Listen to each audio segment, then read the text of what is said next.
the previous video, we already configured our class settings.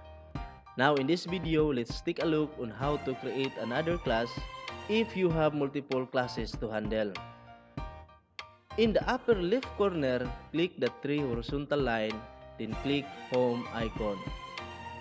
Then on the right upper corner, click the plus sign, then choose Create Class.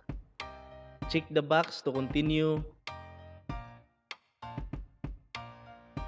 and fill the forms to create another class. And in this example, we will create another qualifications.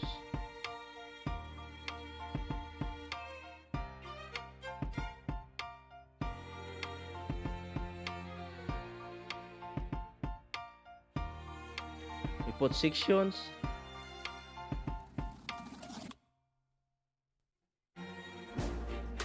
subjects, and room.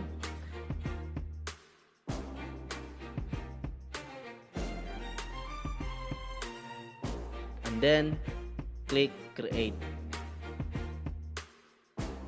Now we have successfully created another class. Click the horizontal icon again to switch to your other class. Now in the next video, we'll take a look on how to invite co-teacher and trainees to your class.